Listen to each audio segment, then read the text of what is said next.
સુરતમાં મહાનગરપાલિકા સંચાલિત સ્મીમેર હોસ્પિટલના પીજી હોસ્ટેલનું ઉદ્ઘાટન કેન્દ્રીય જળ શક્તિ મંત્રી સી.આર. પાટીલના હસ્તે ઉદ્ઘાટન ગ્રાઉન્ડ પ્લસ 16 માળની બિલ્ડિંગનું કેન્દ્રીય મંત્રીના હસ્તે લોકાર્પણ થયું કાર્યક્રમમાં નાણામંત્રી કનુ દેસાઈ ગૃહ રાજ્યમંત્રી હર્ષ સંઘવી હાજર રહ્યા મંત્રી મુકેશ પટેલ અને શિક્ષણ મંત્રી પ્રફુલ પાનસેરિયા ઉપસ્થિત રહ્યા સુરતના સાંસદો અને તમામ ધારાસભ્યો પણ ઉપસ્થિત રહ્યા પીજીના વિદ્યાર્થીઓની સુવિધા અર્થે સાકારિત હોસ્ટેલનું ઉદ્ઘાટન થયું સુરતે વિકાસની દ્રષ્ટિએ અનેક રેકોર્ડ સર્જ્યા છે સુરતને રેકોર્ડના પગલે અનેક એવોર્ડ્સ પણ મળ્યા છે બિલ્ડિંગમાં 192 રૂમનું નિર્માણ કરાયું બિલ્ડિંગમાં 400 વિદ્યાર્થીઓની વ્યવસ્થા થઈ શકશે નવી બિલ્ડિંગના નિર્માણથી એડમિશનમાં વધારો થશે તો મેડિકલના વિદ્યાર્થીઓને વધુ સુવિધાઓ મળશે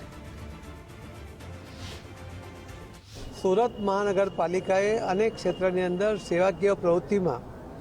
અને વિકાસની દ્રષ્ટિએ અનેક રેકોર્ડ કર્યા છે અને એના કારણે એમને અનેક એવોર્ડ પણ મળ્યા છે સુરત મહાનગરપાલિકાએ પહેલીવાર સુરત મહાનગરપાલિકા દ્વારા સંચાલિત સ્મીમેર હોસ્પિટલની અંદર લગભગ 45 મીટર ઊંચાઈનું આ બિલ્ડિંગ પ્રથમવાર બનાવ્યું છે એની અંદર મેડિકલ જે સ્ટુડન્ટ છે એમના માટે 192 રૂમ બનાવવામાં આવ્યા છે દરેક રૂમમાં બે પ્રમાણે લગભગ 386 લોકો એટલે લગભગ 400 લોકો 400 સ્ટુડન્ટની આમાં વ્યવસ્થા થવાની છે એના કારણે એડમિશનમાં પણ વધારો થશે અને વધુ યુવાનોને મેડિકલમાં ભણવા માટેની સુવિધા સાથેની તક મળશે।